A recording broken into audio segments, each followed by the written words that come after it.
ہزار ستونوں والا ایک خوابوں کا شہر جسے آج سے 3000 سال قبل ایک دیو ہیکل قوم نے تعمیر کیا تھا۔ ایک ایسا شہر جہاں ایک مصنوعی جنت بھی بنائی گئی۔ یہ وہی گمشدہ شہر ہے جسے سینکڑوں سال سے خزانے کی لالچ میں لوگ تلاش کرتے آ رہے ہیں۔ جب ایک شخص عرب کے صحرا میں بھٹکتے ہوئے اس شہر میں چلا گیا، پھر اس نے کیا دیکھا تھا؟ آج ہم اس پر اسرار شہر اور اس کی مکمل تاریخ کو اس ویڈیو میں پیش کریں گے۔ قوم عاد اپنے دور کے سب سے طاقتور ترین قوم تھے۔ یہ لوگ دوسروں کے مقابلے زیادہ قد آور اور توانا تھے۔ مال و دولت بھی ان کے پاس بے شمار تھی۔ اپنے اونچے قد اور شان و شوکت کی وجہ سے انہیں بلند مقامات پر بسنے اور بلند و بالا عمارتیں بنانے کا بڑا شوق تھا۔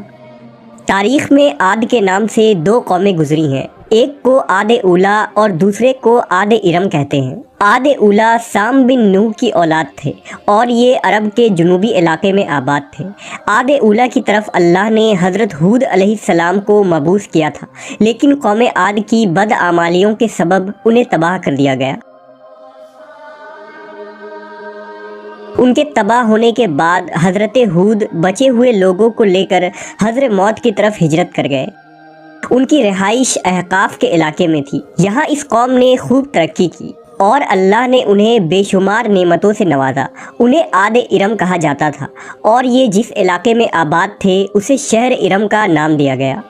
اس شہر کو ذات العماد بھی کہا جاتا ہے، جس کے معنی ستونوں والا شہر ہے۔ یہ شہر طوفان نوح کے کافی بعد بسا اور کافی ترقی یافتہ تھا۔ عاد ارم کے لوگ کم از کم 12 گز لمبے ہوا کرتے تھے۔ طاقت کا یہ حال تھا کہ بڑے سے بڑا پتھر جس کو کئی آدمی مل کر بھی نہ اٹھا سکے، ان کو ایک آدمی ایک ہاتھ سے اٹھا کر پھینک دیتا تھا۔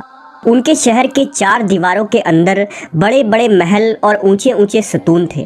اللہ نے اس خوبصورت شہر کا ذکر قرآن مجید میں کچھ یوں کیا ہے: کیا تمہیں معلوم ہے کہ تیرے رب نے قوم عاد سے کیا معاملہ کیا، یعنی ارم شہر والوں سے، جو بڑے بڑے ستونوں والے عمارتوں میں مسکن بناتے تھے، اور وہ لوگ جن کے زور قوت کے برابر کوئی قوم ان کے ملکوں میں پیدا ہی نہیں کی گئی تھی۔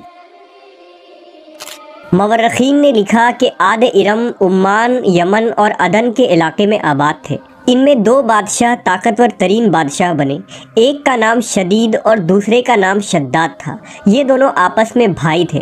شدید کے موت کے بعد اس کا بھائی شداد تخت نشین ہوا۔ اس نے اپنے حکومت کو مزید وسیع کیا اور بے شمار لشکر و خزانے جمع کر لیے۔ اس نے اپنی سلطنت کی رونق و کمال کو عروج تک پہنچا دیا۔ شداد کتابیں پڑھنے کا بڑا شوقین تھا۔ اس نے کتابوں میں پڑھا کہ موت کے بعد اللہ اپنے بندوں کو پھر سے زندہ کرے گا اور جنت میں داخل کرے گا، جو ایک حسین و خوبصورت جگہ ہے اور جہاں کائنات کے ہر آرام و آرائش میسر ہوں گے۔ جب اس نے جنت کے باغوں اور نہروں کے متعلق پڑھا تو اس کے ذہن میں یہ خیال آیا کہ کیوں نہ میں بھی ایک ایسی ہی جنت دنیا میں تعمیر کروں کہ جو اس جنت کے مشابہ ہوگی، اور وہاں لوگوں کو آباد کروں گا۔ لہٰذا اس نے اپنے وزیروں اور امراء کو جمع کیا اور حکم دیا کہ ایک ایسی جگہ تلاش کی جائے کہ جہاں بہت زیادہ درخت ہو، وہاں صاف کھلی فضا ہو اور ایک وسیع میدان ہو کہ جہاں میں اپنی جنت بنا سکوں۔ اس کے لوگ ایسی جگہ کی تلاش میں نکل پڑے۔ کافی ڈھونڈنے کے بعد انہیں ملک عدن کی زمین پر ایک مقام ملی جو شداد کے خواہش کے مطابق تھی، لہٰذا انہوں نے آ کر شداد کو اس جگہ کی خبر دی۔ شداد نے اپنے مزدوروں کو وہاں روانہ کیا۔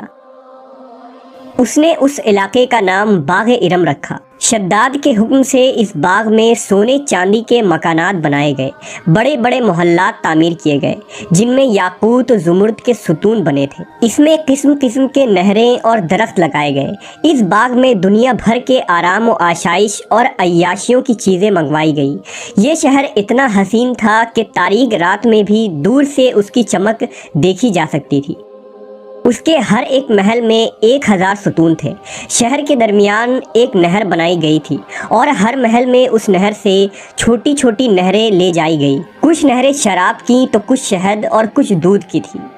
ان نہروں کے کنارے پر ایسے مصنوعی درخت بنائے گئے جن کے جڑیں، شاخیں اور پتے سونے کے تھے۔ شہر کے راستے اور دیواروں کو مشک، زعفران، عنبر اور گلاب سے معطر کر دیے گئے۔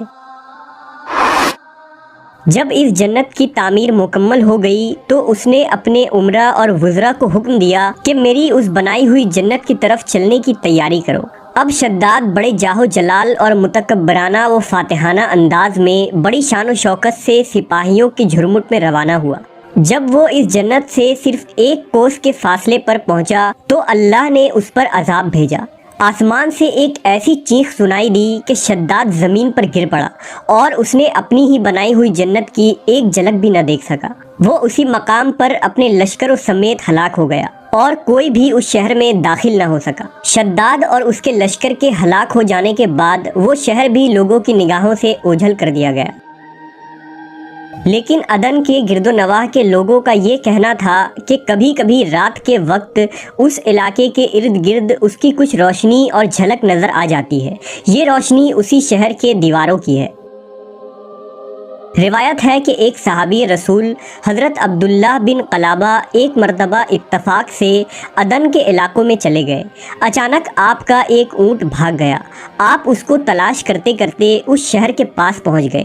جب اس کی میناروں اور اس کی دیواروں پر نظر پڑی تو آپ بے ہوش ہو کر گر پڑے۔ جب ہوش آیا تو سوچنے لگے کہ اس شہر کی صورتحال تو ویسی ہی نظر آتی ہے جیسے حضرت محمد صلی اللہ علیہ وسلم نے ہم سے شداد کی جنت کے بارے میں بیان فرمائی تھی۔ اسی کیفیت میں اٹھ کر وہ شہر کے اندر داخل ہو گئے۔ اس شہر کے اندر نہریں اور درختیں تھیں اور ایسے آرام و آرائش کی چیزیں موجود تھیں جو انہوں نے کبھی نہیں دیکھی تھی، لیکن وہاں کوئی انسان بھی نہیں تھا۔ آپ نے وہاں پڑے کچھ سونے چاندی اور جواہرات اٹھا لیے اور واپس چل دیے۔ وہاں سے وہ سیدھے اس وقت کے دارالخلافہ دمشق پہنچے اور اپنا سارا معاملہ حضرت امیر معاویہ کو بتایا اور اس شہر کی ساری نشانیاں بتا دیں۔ حضرت امیر معاویہ یہ سارا واقعہ سن کر نہایت حیران ہوئے اور اہل علم حضرات سے اس بارے میں معلومات حاصل کی گئی کہ کیا واقعی دنیا میں ایسا شہر بھی کبھی بنایا گیا تھا۔ لہذا حضرت کعب بن احبار رضی اللہ تعالیٰ عنہ نے بتایا کہ ہاں، قرآن مجید میں بھی اس شہر کا ذکر موجود ہے، مگر اللہ نے اس کو لوگوں کی نگاہ سے چھپا دیا ہے۔ حضرت کعب بن احبار نے بتایا کہ نبی صلی اللہ علیہ وسلم نے فرمایا تھا کہ میری امت میں سے ایک آدمی اس شہر میں چلا جائے گا اور وہ چھوٹے قد سرخ رنگ کا ہوگا، اس کے ابرو اور گردن پر 2 تل ہوں گے۔ وہ اپنے اونٹ کو ڈھونڈتا ہوا اس شہر میں پہنچے گا اور وہاں کے عجائبات دیکھے گا۔ جب حضرت معاویہ نے یہ تمام نشانیاں حضرت عبداللہ بن قلابہ میں دیکھی تو فرمایا کہ واللہ آپ وہی شخص ہے۔ انگریزی میں یہ شہر یا کھنڈرات the last city of Iram اور the last city of Atlantis کے نام سے مشہور ہے۔ عرصہ دراز تک یہ شہر اپنے خزانے کی کہانیوں کی وجہ سے مشہور رہا ہے اور ہر دور میں سیاح اس شہر کی تلاش میں رہے ہیں۔ یہ شہر دولت سے مالا مال ہونے کے علاوہ بدعمالیوں اور فسق و فجور میں بھی شہرت رکھتا تھا۔ اوبار کا ذکر مشہور زمانہ عربی کتاب الف لیلہ میں بھی موجود ہے۔ اس طرح لارنس آف عربیہ نے اس شہر کا ذکر اپنی کتاب اٹلانٹس آف سینڈ میں بھی کیا تھا اور برٹش رائٹر برٹام ٹامس نے اپنی کتاب عربک فیلکس میں اس شہر کے بارے میں لکھا ہے۔ سن 1984 میں امریکی خلائی ایجنسی ناسا کے سیٹلائٹ سے لی جانے والی تصاویر کی مدد سے عمان میں ایک مقام کی دریافت کی گئی۔ 1991 میں اس شہر کی کھدائی کا کام شروع ہوا اور یہاں 600 فٹ ریت کے نیچے مدفون ایک قلعہ دریافت ہوا جو تقریباً 2000 سال پرانا تھا۔ 8 سمتوں پر مشتمل اس مضبوط قلعے کی دیواریں 60 فٹ لمبی اور 12 فٹ اونچی تھیں۔ ماہرین کا کہنا تھا کہ یہ شہر لوبان کی خرید و فروخت کا ایک وقت کا عظیم الشان مرکز تھا جسے ارم شہر کہا جاتا تھا۔